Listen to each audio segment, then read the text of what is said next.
So Shawna, we first met, my first go around in Toledo, we visited the Boys and Girls Club on Detroit, and was totally blown away by what I experienced. So how long have you been with the Boys and Girls Club? 16 years. 16 years. My 16th year. My goodness, you didn't start as the director of operations, I take it. No, I started with the 21st Century Grant after school program. Yep. And ironically, I was working after school, during school hours as a long-term substitute. And so I was at Spring Elementary, Sherman Elementary, and I would just start my day at the school, and then from 3 to 5, there was an opportunity for after-school programming. And I was an instructor there, and then went to director and just never left the clubs. So tell us a little bit about why you view after-school programming as being so important. You've made your career in this space, so talk a little bit about after-school programming and its vital importance within our educational ecosystem. Well, I come from an education background, educators. My father's retired educator with TPS, Toledo Public Schools. My mom's a children's service caseworker for children's services for 37 years. And so I think I just got from them several aunts and uncles that are just in the medical field and education field. So I always had that passion to work with kids. And it just so happened that I landed in after school, but once I was with after school programming, I never left. It's so important. I just see there's a different, especially with the structure with Boys and Girls Clubs, there's a different way, a different approach to kids and how they learn and how they express themselves and how they develop. And so once I was there, I was just at home and just never left. So to talk a little bit about what makes the Boys and Girls Club different and special, and also how those different features allow for the partnership we've developed with TMA to really take full root. A lot of people sometimes get hung up on school after school, and the structure has to be similar. The Boys and Girls Clubs of Toledo is more drop-in programming, so it's structured, but I like to say there's like a method to the madness. If you would walk into the clubs, people would first think, for the first time, they would think, oh, this is crazy. Kids are running, they're moving from department to department, not always running, but they're walking from department to department, and they get to decide, and they're not walking in straight lines, and it's just, for some people, it's off the beaten path, it's out of the box. But for what we do in giving the kids a sense of belonging and helping them understand they can make decisions and they have a voice, and so they're voting with their feet. If they don't like this program, they can go to the other program. And so it's just giving them a different perspective. There's multiple ways of learning, there's multiple ways of expressing yourselves, and even as you're going through the developmental process. So the Boys and Girls Clubs has a different approach, but it's just as effective. And again, we don't try to do or duplicate what teachers do. In no way can we do that. No way, shape, or form. Right. They go to school for this, and they are the experts. And so our goal is to support and even supplement when we can. And so that's why I think it works with the Art Museum and our partnership, because again, it's not just ones and twos or zeros and ones. It's just, this is what it is, and we can flow, and we can move, and it can we can kind of structure the program to what our needs are, and even for what the kids are. And that's what the museum has done for the years that I've worked with them. We've worked with each other. They've been able to just go with the flow and see what the needs are for the kids, the kids within our community, and then just develop programming from there. Yeah, we're creatives, right, at the museum, so we love to go with the flow, right? And certainly, this self-directed approach, right, which creates all that energy, but also allows kids to explore and find themselves, is such an important part of arts educational pedagogy. So before transitioning to sort of my colleague and also the colleague who works most closely with you, Maria, just over here to the left. So let me ask you, tell us a little bit about the history of the relationship between TMA and the Boys and Girls Club. Just maybe let's start there with sort of your understanding of the length of history of engagement between our programs. I will say this history goes back well past my 16 years. I want to say at least 30 years. Wow. We've had some trustees, George Jones and Sev Joyce, who were instrumental in that process. And I know that there were projects, some of the first projects were where the Boys and Girls Club kids were explore the Old West End, and they would pay attention to the architecture, and they'd learn about the architecture. And then instructors from the museum would come to the clubs and then instruct there as well, and then have special projects related to the architecture that they saw throughout the Old West End. That's one of the conversations we're having internally right now, is the extent to which we should be doing more programming outside of the museum building. So talk a little bit about sort of your view of how important it would be for the museum to do more programming outside of its walls versus trying really to get people into the museum. How do you think, what advice would you give for me as the new guy? I would say that it never hurts to explore and expand your worldview, your perspective. With our kids, even with adults, you're going, if you work at the museum, you work at the Boys and Girls Club, you're going from point A to point B, and not necessarily paying attention to the world right outside your doors. And that is something that is so vitally important that we would miss. And I think because they did it a long time ago, but especially now when this world is changing so fast, and I think to just pay attention to the world around you and your surroundings, and then have that appreciation for all areas of it, the art of it, and I think it's something that would really be beneficial to everyone. Now, so just one last question on that front. So over the past 16 years, how have you seen the relationship with the Boys and Girls Club and the museum change, evolve? It's like family. And I say that because everyone is always warm and open. Now, families aren't always, it doesn't always work out that way. This is one of the good side of the family. Right. But we are able to explore lots of different types of art. Our kids, we've done glass blowing, jewelry making. When Kahindi Wiley was here, the kids got to have they got to dive deep into that experience, and they even got to spend some time with printmaking, and then even be participants in the photo booth with their printmaking. And so the museum has always been inviting to the kids, and not just that, hey, let's just put some color on paper. And it's a testament to how valuable the museum is and how important it is in our kids' lives. Yeah. It keeps growing. Well, and we know that engaging with children is the surest way to create lifelong arts engagement. So it's so important for us to continue our partnership. And so with that, let's transition to the museum side of things. So Maria, how long have you been with the museum? I have worked at the Toledo Museum of Art for just about 5.5 years. Okay, and what was your role when you first began here? When I first joined the education team here, I was the docent program manager. So I was overseeing our volunteer docents and their continued education and the tour program. But as the years passed, I continued to take on projects and started the Teen Leaders program in 2015. So to tell everyone about the Teen Leaders program. So the Teen Leaders program started as the thought process of providing a really authentic experience for high school kids and really bringing in that audience.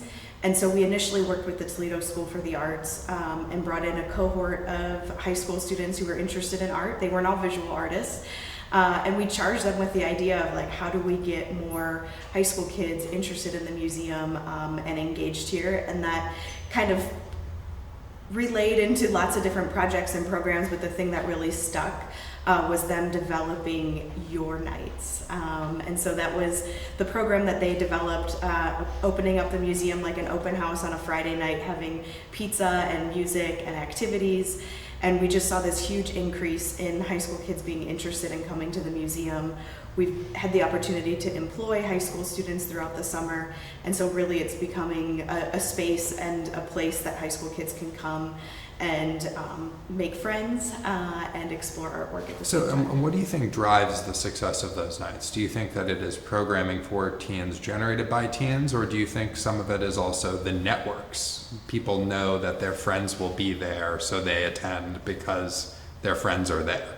Yeah, that's a good question. One of the initial things that I did with the teen leaders was with a big whiteboard. I had them all like draw their networks, and so they created this big kind of conglomerate of the clubs and the networks and the friends that they had, whether they were in their school or not, and we realized how much they could bring all of those different outstretches into the museum and to be part of this experience. Yeah, I think this is such an important part of, as we have conversations internally about how you operationalize equity and inclusion, how you actually create a true sense of belonging.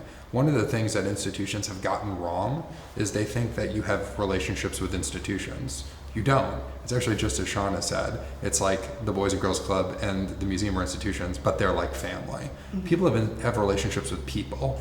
And among the chief reasons people don't visit art museums is they've never been invited. So lowering that threshold resistance is so frequently done by replacing the notion of the museum with Shawna or Maria or my friend, right? The actual explicit invitation to come. And if the programming is going to be cool, that helps too. Yeah. And I think that is a really important basis for all of our partnerships. So, the teen program is still alive and kicking and going well. And in fact, it is so successful that Maria was just awarded the Emerging Professional of the Year in the state of Ohio. Congratulations by the Ohio Museums Association. So talk a little bit now about, so you've transited into youth and family programs. The teen program is part of the portfolio, but what else are you working on? Yeah, and so with the Teen Leaders program too, we've been able to expand it. So now it includes students from schools, not just from Toledo School for the Arts. Mm-hmm. And another exciting thing that we've seen over time is this opportunity to have youth participate in lots of our programs and have this kind of navigation through all of the experiences. So there's one student in particular, a young artist who I think of, and he came to Art After School with the Boys and Girls Club in his early high school days, and has spent about 2 years as a teen leader. He just graduated from the Toledo School for the Arts, which is exciting. But he's kind of the great example of how you can have one experience and want to build on that experience and continue it. And so part of my portfolio is also Art After School, which has been around for about 30 years with the partnership of the Boys and Girls Club being that first start. Also our Family Center, which is the free drop-in space for art making and play, really an opportunity to bring intergenerational groups together and experience art together. And also like a really great introduction to the museum, and come into this familiar space and make art together, and then go explore the galleries to see how that connects.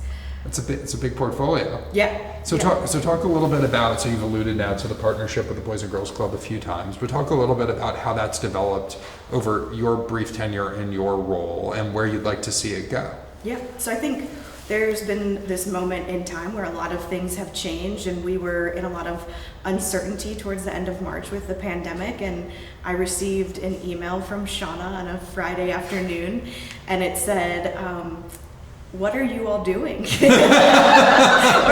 very simple like that. And it was really just this moment, like an aha moment for me of like, we're starting at zero, not zero, but like we're starting kind of with a fresh slate again, and what can we do together? And so over the last couple months, we've kind of collaborated and developed programming together versus being like, oh, here's what I have, come participate in it, but it's like, you're working on this, we're working on this, let's bring it all together. So there's been TikTok videos, there's been video instruction for the Brain Gain curriculum that the Boys and Girls Club is working on, sharing art supplies to get it out to the youth at the Boys and Girls Club as well too. So this co-creation approach is actually something which is quite different. Mm-hmm. Interesting. So Shawna, what would you like to see the museum do more of? How could the museum be even more helpful to the Boys and Girls Club, but frankly to the kids that go to the Boys and Girls Clubs? Like what advice would you give me and Maria about ways that we could be even more impactful in these students' lives? Right now, I would say there's nothing at this point Everything, when it was great to be able to send that email to Maria, but then but it was more, we were, again, seems like starting from scratch, from nothing. This is a completely new program, doing the virtual Boys and Girls Clubs and offering programming. We knew that the museum was such a big part of our programming. Anyway, we wanted to make sure that it was offered at the virtual level. But those conversations that we've had with Maria, that we've had with each other, have just been really great, and we've been building just whatever it is we needed to do. We started with, we weren't really sure, and we knew we wanted to present some programming for the kids. And as it evolves, the museum is always right there to evolve with us. We weren't certain we were going to be in the clubs for the summer, for summer programming. So that brain gain, prevention of summer slide. Yep. Maria was volunteered and said, hey, why don't we do this? We can do some of the art lessons, because it's science, math, art, some research, some technology that we do weekly related to an award-winning book. Right. And this is something that we would have done in the clubs, but now, of course, we're doing it online. Well, so I think, not everyone will have the same understanding of sort of the challenges of the educational system. So you just mentioned Summer Slide. So why don't you explain to people what Summer Slide is and how significant the sort of regression without reinforcement of learning from the school year can be over the summer. Just share with our viewers. So in the summer, there's that summer break that kids get every year. And depending on if the kid has access to some of those materials, educational materials during the summer, they can fall behind. And it's just because they haven't done reading, they're just not sharpening their pencil or sharpening their iron. And so our goal in the summer is to make sure that our kids are continuing to sharpen during the summer, so that once the school year starts, they're not starting from a deficit or from behind. And even more so now, because they have summer slide, but there's also the potential for that spring slide, because by March 16th, the schools were closed. That's right. Yes, and so they had to end their year online, many of them. Some of them were not yet able to access the internet. There's some of the things that TPS was able to adjust, and I'm sure other school systems, but the school district of TPS had even more of a challenge, because even more of their students were not able to access the tools that they needed to sharpen that iron. Yeah, I mean, so this word access is something which is certainly on my mind a lot. I think the museum historically, and most museums have been really good at what I would call passive access. We're free. We're here, but that's very different than proactive or active access, right? Which is about outreach, which is about how you provide the resources and the intellectual capital that you have out into the community with intent, right? And so certainly this is a sterling example of what that could look like. And I know it will be the basis for sort of continued evolution. So this summer, are you able to open the clubs at all?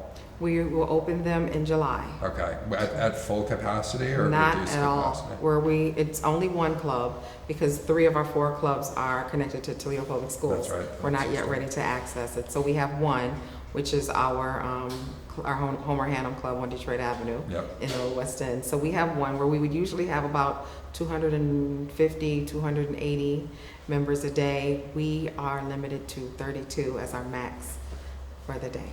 Wow. And your digital offerings are going to do their best to sort of supplement or complement that in-presence experience? Absolutely. We're going to do that. And then with Brain Gain, which is going to be a little bit more robust of a program, because our virtual program is on social media.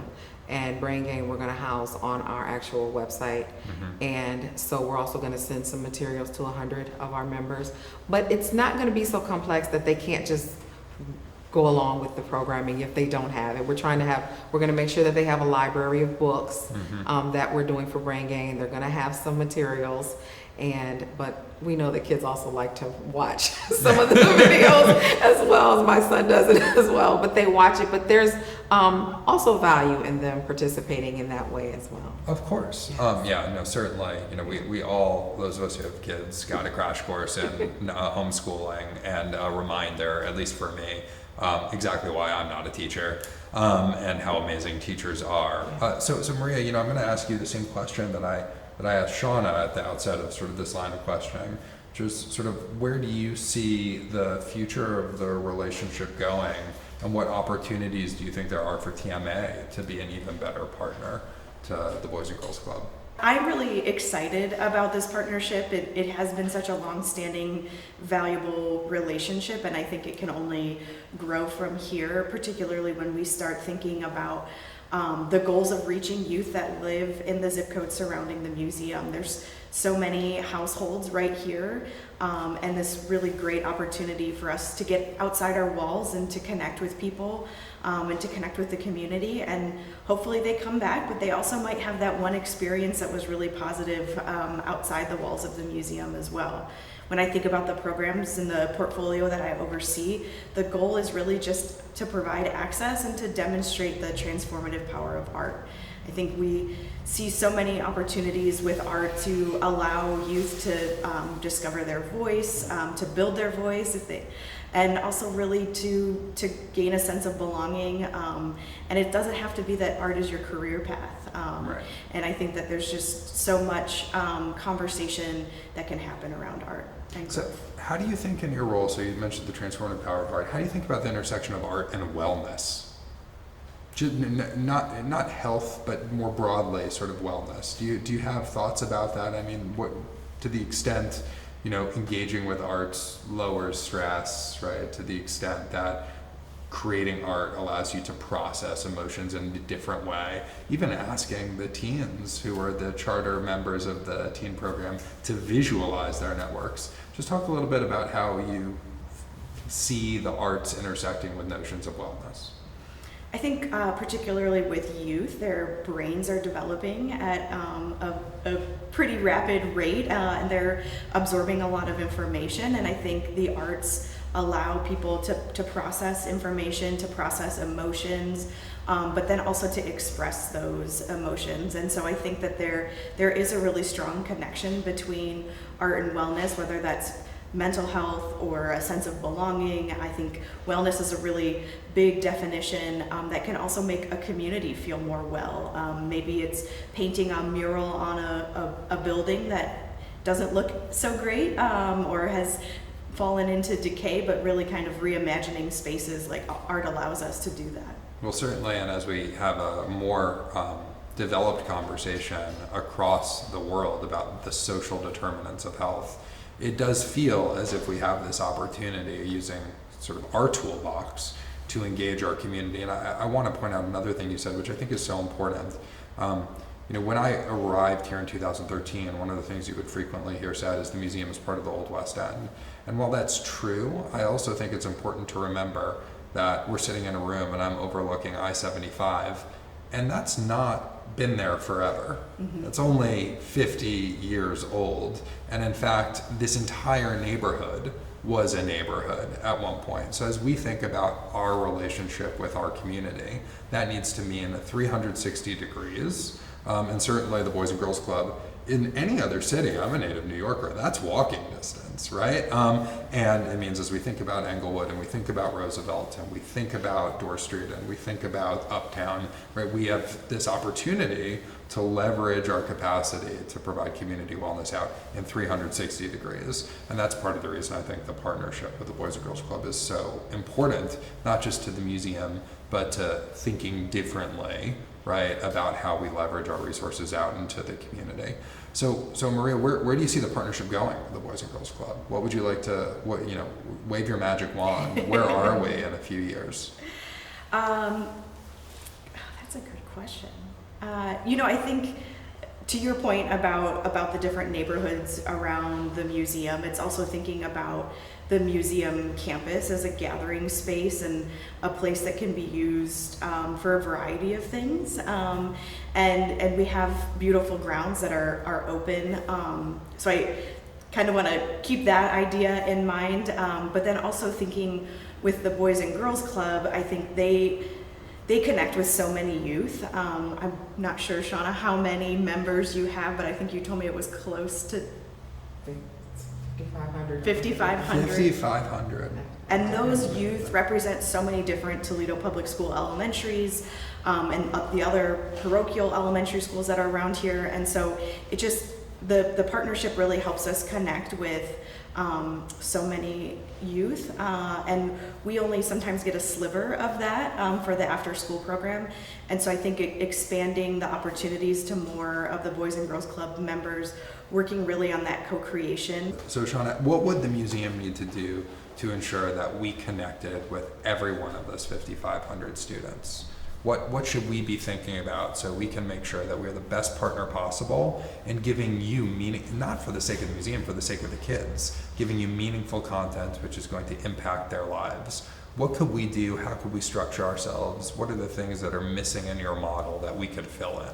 Not necessarily missing, but I would say at least two things that you're already doing. Number one, how Maria said she's talked to the teens and kind of mapped it out, and you talked about being intentional. Yep. And that is number one, being intentional in what you're not just throwing the program out there and just see who comes.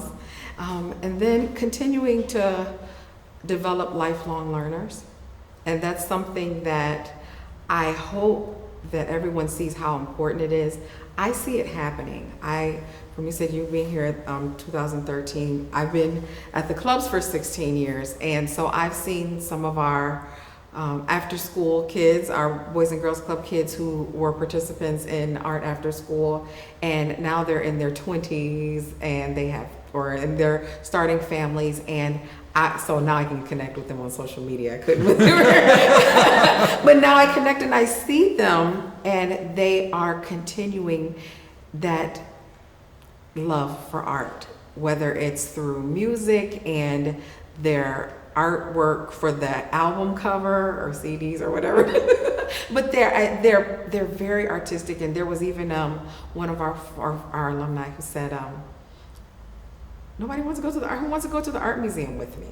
And that, to me, I knew that the seed was planted well before, even before we even realized it. And just saying, come to the museum. And like you said, you're being intentional. You're not saying we're here and not being passive, but you're bringing all types of people into the museum, all types of kids who may not have ever had an opportunity to come to the museum before.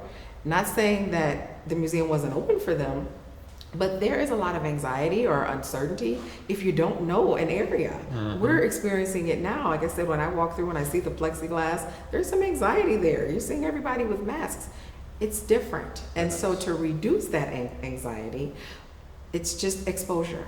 And so that is what the museum is doing constantly on Tuesdays, and then the continued work that everyone does. Maria is helping facilitate with our programming through virtual projects, but even just still instructors will come in, and even some of your former instructors are still connected to the club. We even have one that was an instructor for the Boys and Girls Clubs, but is an instructor for the art museum now. But she still maintains the contact with both, and she was able to help with the one of our virtual projects as well to continue that connection. She knows how to talk to the members. She knows what the audience, how to connect with the audience from a perspective of being a TMA instructor and also from a Boys and Girls Club instructor. So you all are absolutely doing what is necessary, but to continue and to grow in that capacity would just be beneficial for our kids. So you're being incredibly complimentary. I'm going to push you a little bit. So we'll continue to grow, right? If you're too harsh, we'll edit it out. Don't worry. But what are the opportunities for TMI? What can we do better? Sometimes the kids don't realize what it is that they're doing, and they don't want to do it sometimes, and we'll adjust, which is great. But they need to understand their value, and it's just trying to figure out how we can connect even more. The teenagers were great with the mural, but the teenagers also have lives, and they like to play video games, and they like to do a lot of things. And I know that at times there was a struggle with that. And I think it's because we have to figure out how to really get down and that's everyone, down in the dirt and really get grimy and figure it out. Like you said, it may hurt a little bit, it may hurt some feelings, but I think it's just a matter of talking and listening and having those conversations and seeing what's working and what's not working. Because it's not a matter of art being, even the museum and the programs being something that are beneficial and something that can have a lifelong impact on anyone that experiences them. It's just a matter of the approach. Mm-hmm. And if you have gone your entire life, which is 12, 13 years, and you haven't, that value and that importance hasn't been presented to you in a certain way, then it's just a matter of figuring it out. They see the beauty, they see art everywhere, but it's just a matter of saying, oh yeah, it's right there. This is art. This is the color palettes. This is photography, and this is the angles. And our kids were really excited about aperture once we got them in there. Yeah. But before it was like, I can take pictures. I take pictures with my phone all the time. Right. No, there's a difference. And that was probably one of our most successful programs, and we hang those photos they're actually in the hallway that lead to our teen room, because it's their work and they see and they loved it, and so that was successful. So I think just more of that, more of a talking and listening. I think before even planning programs that we think from an adult perspective, oh, this is great, why wouldn't they want to do that? Right. Okay, let's talk about that. Yes, so, Yeah. go ahead. I mean, I think to that point, what's an interesting pathway that we can take with this partnership is what we all can learn from you. Boys and Girls Club in Toledo has been here for a long time, but it's a national organization, and I think there's so many lessons that TMA could learn about ways to engage with youth in new ways, whether that is giving them voice and agency in the programs and voting with their feet, but also kind of fostering that sense of ownership and finding activities that are responsive to their interests and their needs and the things that they're grappling with as youth. I will say, even now, my son, who I learned even more about the museum from our after-school program, even more than I would have ever learned. But I started him in the after-school programs, some of the art programs and the summer programs. And you talk about mental health, and this is one thing I think that is going to be very crucial right now, where I have been blessed and able to give my son these resources. A lot of families are not. And so I've watched him when we're home together in March, and the way that he processed was through art. And I knew he had a love of art, but I just sat and watched. And he has, as 7 years old, a portfolio of work, and I didn't realize how good he was. But when he can't really process and articulate as well as adults can, but he can draw. And I noticed that is how he was processing, and I was thankful that one of the things before I knew the shutdown was looming, I knew it was happening, I was able to get him sketchbooks and pastels and pencils, and I was able to do that, and he has utilized them more than any other tool that I was trying to prepare him for the shutdown. So that mental health piece is crucial, and right now, especially now, kids are either at home with or without supervision, and they're gonna come back to the clubs with who knows what types of mental health challenges, and art is a way to at least express and go through and have some type of therapy through that. So that could be a way that we can address the needs of our kids, especially most immediate. Well, I think too, as we emerge out of this moment of uncertainty, like there's going to be a need for places for joy and excitement and that social connection again, and bringing that together. I think art spaces really allow for that. When you're sitting at a table with your peers who you might go to school with or you might live on the same street with but maybe haven't seen for months, art can be this kind of commonality that brings everyone together.